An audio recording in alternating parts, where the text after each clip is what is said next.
नमस्कार साथियों। दून पाठशाला में आप सभी का बहुत बहुत स्वागत है। और आज का जो पहला सवाल वो आपके सामने है।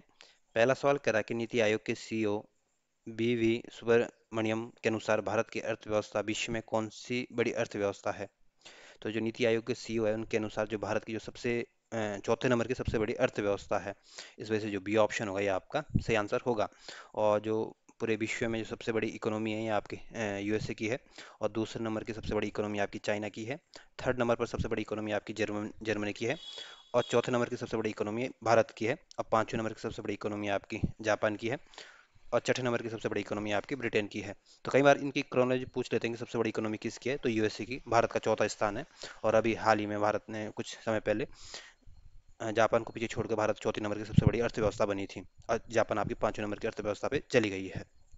तो इस वजह से जो बी ऑप्शन होगा यह आपका सही आंसर होगा। अगला क्वेश्चन है। अगला क्वेश्चन कह रहा है कि निम्नलिखित में से किस अर्थव्यवस्था का सकल घरेलू उत्पाद भारत की जीडीपी से अधिक होगा। तो जो जर्मनी है ये विश्व के तीसरे नंबर की सबसे बड़ी अर्थव्यवस्था है।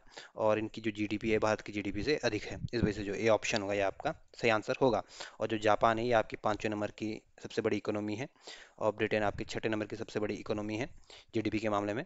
और फ्रांस आपके सातवें नंबर की सबसे बड़ी जीडीपी वाली अर्थव्यवस्था है। और भारत का आपका चौथा स्थान है। तो इस वजह से जो ए ऑप्शन होगा ये आपका सही आंसर हुआ, क्योंकि जर्मनी की इकोनॉमी आपके भारत की इकोनॉमी से बड़ी है। अगला क्वेश्चन है। अगला क्वेश्चन करा कि पूर्वोत्तर राज्यों में निवेश को बढ़ावा देने के लिए rising north east investor summit का आयोजन किस शहर में किया गया था। तो जो पूर्वी राज्यों को इन क्षेत्रों में इन्वेस्टमेंट को बढ़ावा देने के लिए जो नॉर्थ ईस्ट इन्वेस्टर समिट की गई थी, या इसका आयोजन आपके भारत की राजधानी नई दिल्ली में किया गया था। इस वजह से जो ए ऑप्शन होगा ये आपका सही आंसर होगा। और ईटानगर आपके अरुणाचल प्रदेश की राजधानी है। दिसपुर आपके असम की राजधानी है। और कोहिमा आपके मणिपुर की राजधानी है। इस वजह से ए ऑप्शन आपका सही आंसर होगा। अगला क्वेश्चन है। अगला क्वेश्चन कह रहा है कि महिलाओं के आर्थिक सशक्तिकरण के लिए लाडली बहना सशक्तिकरण योजना किस राज्य में विगत 2 वर्षों से संचालित है। तो जो लाडली बहना योजना है ये आपकी मध्य प्रदेश सरकार की योजना है। इस वजह से जो सी ऑप्शन होगा ये आपका सही आंसर होगा। और उत्तर प्रदेश भारत का सबसे बड़ा राज्य है जनसंख्या के मामले में। और राजस्थान सबसे बड़ा राज्य है क्षेत्रफल की दृष्टि से। और बिहार दूसरे नंबर का सबसे बड़ा राज्य है जनसंख्या के मामले में। और बिहार को 1912 में अलग राज्य बनाया गया था। तो इसमें जो सी ऑप्शन होगा ये आपका सही आंसर होगा। अगला क्वेश्चन है। अगला क्वेश्चन कह रहा है कि भारतीय नौसेना में मई 2025 में शामिल किया गया नौवहन पोत आईएनएस आईएनएसवी कौंडिन्य किस देश में निर्मित है। तो जो आईएनएस आईएनएसवी जो कौंडिन्य है इसका जो निर्माण किया गया था ये आपके भारत के द्वारा किया गया था। और ये भारतीय नौसेना में इसको शामिल किया गया है। तो इस वजह से जो ए ऑप्शन होगा ये आपका सही आंसर होगा। अगला क्वेश्चन है। अगला क्वेश्चन करा कि वित्तीय वर्ष 2024-25 में सार्वजनिक क्षेत्र के निम्नलिखित में से किस बैंक के शुद्ध लाभ में सर्वाधिक वृद्धि दर्ज की गई है।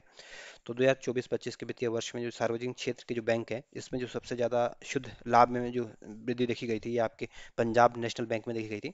इसमें 102% की वृद्धि देखी गई थी। और जो दूसरे नंबर पे सबसे ज़्यादा जो ग्रोथ देखी गई थी या सबसे ज़्यादा वृद्धि देखी गई थी ये आपके पंजाब एंड सिंध बैंक में देखी गई थी। और इसमें आपके 71% की वृद्धि देखी गई थी। और जो भारतीय स्टेट बैंक है इसकी स्थापना आपकी 1955 में की गई थी। और इसका जो मुख्यालय है आपकी भारत की जो वित्तीय राजधानी है मुंबई, वहाँ पे इसका मुख्यालय है। तो इसमें जो डी ऑप्शन होगा ये आपका सही आंसर होगा। अगला क्वेश्चन है। अगला क्वेश्चन करा कि सार्वजनिक क्षेत्र के किस बैंक का शुद्ध लाभ 2024-25 में सर्वाधिक रहा है। तो सार्वजनिक क्षेत्र का जो सबसे बड़ा बैंक है भारतीय स्टेट बैंक, इसका 2024-25 में सर्वाधिक शुद्ध लाभ हुआ है। इस वजह से जो ए ऑप्शन होगा ये आपका सही आंसर होगा। और जो बैंक ऑफ बड़ौदा है इसका दूसरा सर्वाधिक जो लाभ हुआ है ये आपके बैंक ऑफ बड़ौदा का सबसे ज़्यादा शुद्ध लाभ प्राप्त हुआ है 2024-25 में। इस वजह से जो ए ऑप्शन होगा ये आपका सही आंसर होगा। और अगर आपके ये ध्यान रखना कि अगर वृद्धि की बात करें तो पंजाब नेशनल बैंक ध्यान रखना। और शुद्ध लाभ की बात करें तो इस भारतीय स्टेट बैंक का नाम ध्यान रखना। तो ये क्वेश्चन आपसे पूछ सकते हैं। अगला क्वेश्चन है। अगला क्वेश्चन कह रहा है कि सार्वजनिक क्षेत्र के किस बैंक ने 2024-25 में घाटा अर्जित किया है। तो जो यूको बैंक है ये आपके ये घाटे में नहीं था, ये आपके प्लस में रहा था। इंडियन बैंक भी आपके प्लस में रहा था। बैंक ऑफ महाराष्ट्र भी आपके प्लस में रहा था। तो किसी भी बैंक में इसमें आपके घाटा अर्जित नहीं किया था। इस वजह से जो डी ऑप्शन होगा ये आपका सही आंसर होगा, क्योंकि सारे के सारे बैंक आपके प्रॉफिट में रहे थे। अगला क्वेश्चन है, अगला क्वेश्चन कह रहा है कि सार्वजनिक क्षेत्र के बैंकों के संबंध में सरकार द्वारा अपनाई गई 4R रणनीति का उद्देश्य क्या है? तो जो 4R जो रणनीति का जो उद्देश्य है, ये आपके एनपीए को कम करना है। अब बैंकों के गैर निष्पादन परिसंपत्तियों को घटाना है। इस वजह से जो बी ऑप्शन होगा ये आपका सही आंसर होगा। और जो 4R है ये आपका रिकॉग्निशन की बात करता है, रेजोल्यूशन की बात करता है, रिकैपिटलाइजेशन की बात करता है और रिफॉर्म की बात करता है। तो ये आपके हो सकता है कि 4R ना पूछ के ये 4R इनके पूरा नाम पूछ ले। तो रिकॉग्निशन, रेजोल्यूशन, रिकैपिटलाइजेशन और रिफॉर्म की बात करता है। इस वजह से जो बी ऑप्शन होगा ये आपका सही आंसर होगा। अगला क्वेश्चन है, अगला क्वेश्चन करा कि देश में सार्वजनिक क्षेत्र के वाणिज्य बैंकों की कुल संख्या अब कितनी है? तो जो वाणिज्य बैंकों की जो सार्वजनिक क्षेत्र के जो वाणिज्य बैंक है ये वर्तमान में भारत में कुल 12 बैंक हैं। इस वजह से जो ए ऑप्शन होगा ये आपका सही आंसर होगा। अगला क्वेश्चन है, अगला क्वेश्चन करा कि देश के विभिन्न राज्यों में कार्यरत क्षेत्र ग्रामीण बैंकों की कुल संख्या कितनी है, अब कितनी है? तो क्षेत्रीय ग्रामीण बैंकों की संख्या 43 से घटकर आपके वर्तमान में 28 रह गई है। तो इस वजह से जो सी ऑप्शन होगा ये आपका सही आंसर होगा। और जो पहला क्षेत्रीय ग्रामीण बैंक की स्थापना की गई थी आपकी 1975 में की गई थी। इस वजह से जो सी ऑप्शन होगा ये आपका सही आंसर होगा। अगला क्वेश्चन है, अगला क्वेश्चन कहता है कि वित्तीय वर्ष 2024-25 के लिए रिकॉर्ड लाभांश भारतीय रिजर्व बैंक ने सरकार को दे दिया, ये राशि कितनी है? तो भारतीय रिजर्व बैंक ने आपके जो उनका जो लाभांश है ये सरकार को ट्रांसफर कर दिया गया है। और ये आपके 2.68 लाख करोड़ ट्रांसफर किया गया है। इस वजह से जो सी ऑप्शन होगा ये आपका सही आंसर होगा। अगला क्वेश्चन है, अगला क्वेश्चन कह रहा है कि एल्यूमिनियम अयस्क उत्पादन में भारत का विश्व में कौन सा स्थान है? तो एल्यूमिनियम अयस्क उत्पादन में भारत का विश्व में दूसरा स्थान है। और पहले नंबर पर आपका चाइना है। तो इस वजह से जो बी ऑप्शन होगा ये आपका सही आंसर होगा। और लो अयस्क के मामले में भारत का चौथा स्थान आता है पूरे विश्व में। तो एल्युमिनियम अयस्क में दूसरा और लो अयस्क में चौथा। और एल्युमिनियम में पहला स्थान आपके चाइना का आता है। तो बी ऑप्शन आपका सही आंसर होगा। अगला क्वेश्चन है, अगला क्वेश्चन कह रहा है कि भारत का निम्नलिखित में से कौन सा port deep water transshipment port है? तो जो केरल का जो बिंजी जम पोर्ट है ये आपके डीप वाटर ट्रांसशिपमेंट पोर्ट है। इस वजह से जो ए ऑप्शन होगा ये आपका सही आंसर होगा। और जो कांडला बंदरगाह है ये आपके गुजरात में स्थित है। टुटिकोरिन जो बंदरगाह है ये आपके तमिलनाडु में स्थित है। और जो मार्मुगाओ जो बंदरगाह है ये आपके गोवा में स्थित है। और जो बिंजी जम बंदरगाह है ये आपके केरल में स्थित है। तो जो ए ऑप्शन होगा ये आपका सही आंसर होगा। अगला क्वेश्चन है, अगला क्वेश्चन कह रहा है कि चीनी सत्र 2024-25 के लिए गन्ने का उचित एवं लाभकारी मूल्य कितने रुपए प्रति क्विंटल सरकार द्वारा निर्धारित किया गया है? तो चीनी सत्र के दौरान 2024-25 में जो गन्ने का जो उचित और लाभकारी मूल्य डिसाइड किया गया है ये आपके 355 प्रति क्विंटल निर्धारित किया गया है। इस वजह से जो डी ऑप्शन होगा ये आपका सही आंसर होगा।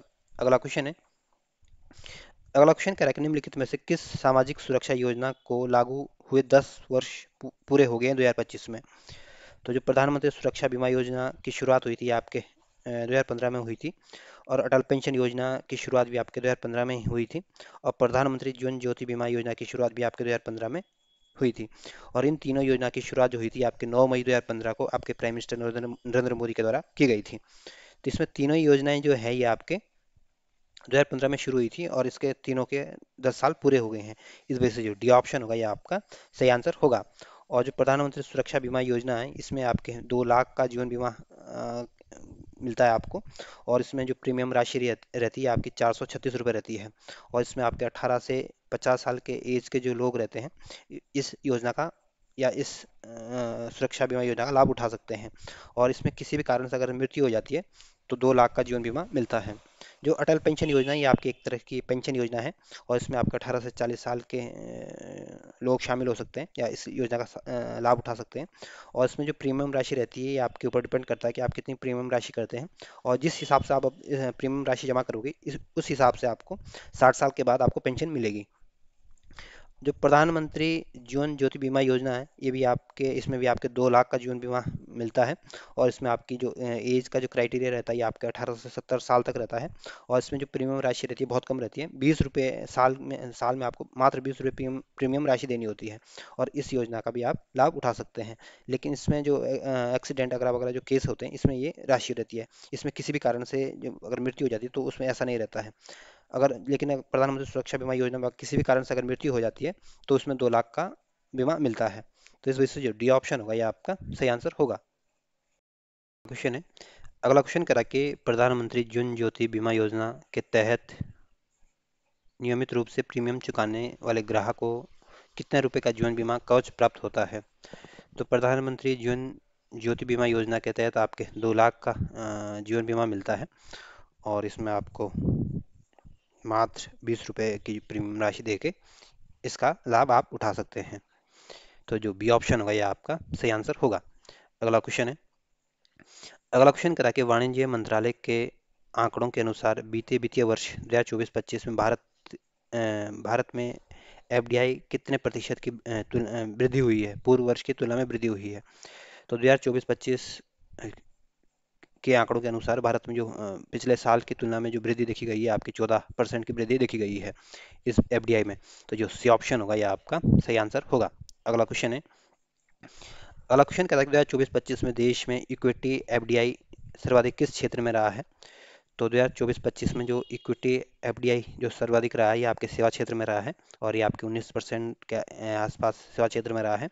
और दूसरे नंबर सबसे ज़्यादा जो इक्विटी एफडीआई आई है, ये आपके कंप्यूटर कंप्यूटर सॉफ्टवेयर और हार्डवेयर में आई है। इसमें आपका 16% के आसपास आई है। तो जो ए ऑप्शन होगा, ये आपका सही आंसर होगा। अगला क्वेश्चन है, अगला क्वेश्चन कह रहा है कि बीते वित्तीय वर्ष 2024-25 में भारत में इक्विटी एफडीआई का इनफ्लो किस राज्य में सर्वाधिक रहा है। तो 2024-25 में जो भारत में सबसे ज़्यादा जो एफडीआई आई है, ये आपके महाराष्ट्र में आई है। और इसमें आपके 34, जो भारत की जो टोटल एफडीआई, इसमें 34% एफडीआई जो है आपके महाराष्ट्र में आई है। और दूसरे नंबर पर सबसे ज़्यादा जो एफडीआई आई है, ये आपके कर्नाटक राज्य में आई है। और कर्नाटक में आपके 13% के आसपास एफडीआई आई है। और तीसरे नंबर सबसे ज़्यादा एफडीआई आई है आपके दिल्ली में आई है। और चौथे नंबर पर सबसे ज़्यादा आपके गुजरात में। और पाँचवें नंबर सबसे ज़्यादा एफडीआई आपके तमिलनाडु में आई है। तो जो एफडीआई का जो इनफ्लो है, सबसे ज़्यादा आप ध्यान रखना महाराष्ट्र में, दूसरे नंबर पे कर्नाटक, तीसरे में दिल्ली, चौथे पे गुजरात, पाँचवें पे आपका तमिलनाडु है। इस वजह से जो सी ऑप्शन होगा, ये आपका सही आंसर होगा। अगला क्वेश्चन है, अगला क्वेश्चन कह रहा है कि किस देश में सर्वाधिक इक्विटी एफडीआई 2024-25 में भारत में ने प्राप्त किया है। तो भारत को जो सबसे ज़्यादा जो एफडीआई मिली है, ये आपके सिंगापुर से मिली है। और जो कुल जो टोटल एफडीआई, इसमें 30% जो एफडीआई आपके सिंगापुर से आई है। और दूसरे नंबर पर सबसे ज़्यादा जो एफडीआई आती है भारत में, ये आपके मॉरिशस से आती है। और इस मॉरिशस में आपके 17% के आसपास आती है। और तीसरे नंबर सबसे ज़्यादा जो एफडीआई आती है आपके अमेरिका से आती है। और अमेरिका में आपके 11% के आसपास एफडीआई आती है। तो ध्यान रखना, सबसे ज़्यादा सिंगापुर में, दूसरे नंबर पर मॉरिशस, तीसरे नंबर पर आपका यूएसए का नंबर आता है। इस वजह से जो ए ऑप्शन होगा, ये आपका सही आंसर होगा। अगला क्वेश्चन है, अगला क्वेश्चन कह रहा है कि 2024-25 में लगभग कितने देशों से एफडीआई भारत को प्राप्त हुआ है। तो 2024-25 में भारत को 112 देशों से एफडीआई प्राप्त हुआ है। इस वजह से जो डी ऑप्शन होगा, ये आपका सही आंसर होगा। अगला क्वेश्चन है, अगला क्वेश्चन कह रहा है कि लघु औद्योगिक इकाई इसे कहा जाता है जिसमें प्लांट और मशीनरी में निवेश डैश डैश से अधिक न हो। तो लघु उद्योग ऐसे उद्योगों को कहा जाता है जिसमें आपके मशीनों में, प्लांट में आपके 25 करोड़ तक का इन्वेस्टमेंट किया जाता है। तो ऐसे उद्योगों को आप लघु उद्योग की कैटेगरी में रखा जाता है। इस वजह से जो सी ऑप्शन होगा, ये आपका सही आंसर होगा। अगला क्वेश्चन है, अगला क्वेश्चन कह रहा है कि न्यू डेवलपमेंट बैंक निम्नलिखित में से किस समूह के देशों द्वारा स्थापित किया गया था, स्थापित एक विकास बैंक है। तो जो न्यू डेवलपमेंट बैंक है, ये आपका एक विकास बैंक है। और इसकी स्थापना आपके 2014 में की गई थी। और इसकी स्थापना आपके ब्रिक्स जो देशों का जो समूह है या ग्रुप है, उसके द्वारा इस न्यू डेवलपमेंट की स्थापना की गई थी। इस वजह से जो C option, sorry, B option जो होगा, ये आपका सही आंसर होगा। और ये ध्यान रखना, ये न्यू डेवलपमेंट बैंक का जो मुख्यालय है, ये आपके चाइना की शंघाई में स्थित है। और 2014 में इसको स्थापित किया गया था। इस वजह से जो बी ऑप्शन होगा, ये आपका सही आंसर होगा। और जो बिम्स्टेक है, इसकी स्थापना आपकी 1997 में की गई थी। और इसका जो हेड क्वार्टर है आपके बांग्लादेश की जो राजधानी है ढाका, आप वहाँ पे इसका हेड क्वार्टर है। जो आसियान है ये इसकी स्थापना आपकी 1967 में बैंकॉक में की गई थी। और जो इंडोनेशिया की जो राजधानी है जकार्ता, वहाँ पे आसियान का हेडक्वार्टर या मुख्यालय है। जो राष्ट्रमंडल या कॉमनवेल्थ है ये आपकी इसका इसकी स्थापना आपके 1949 में की गई थी। और ये आपके इसका जो हेडक्वार्टर या मुख्यालय ये आपके लंदन में है। तो इसमें जो बी ऑप्शन होगा ये आपका सही आंसर होगा। अगला क्वेश्चन है। अगला क्वेश्चन करा कि world economic situation and prospects report निम्नलिखित में किसका प्रकाशन है। तो जो world economic situation and prospects जो रिपोर्ट है ये आपके संयुक्त राष्ट्र महासभा के द्वारा प्रकाशित की जाती है। तो इस वजह से जो डी ऑप्शन होगा ये आपका सही आंसर होगा। और जो अंतर्राष्ट्रीय मुद्रा कोष है इसकी स्थापना आपके 1945 में की गई थी। और इसकी स्थापना आपके ब्रिटेन वुड्स सम्मेलन में इसकी स्थापना की गई थी। और इसका जो हेडक्वार्टर है मुख्यालय है ये आपके यूएसए की वाशिंगटन डीसी में स्थित है। और जो वर्ल्ड बैंक है इसकी स्थापना भी आपके 1944 में की गई थी। और इसका मुख्यालय भी आपके यूएसए के वाशिंगटन डीसी में स्थित है। और जो विश्व व्यापार संगठन है इसकी स्थापना आपकी 1995 में की गई थी। और इसका जो मुख्यालय है ये आपके जिनेवा में स्थित है। जिसमें जो डी ऑप्शन होगा ये आपका सही आंसर होगा। धन्यवाद।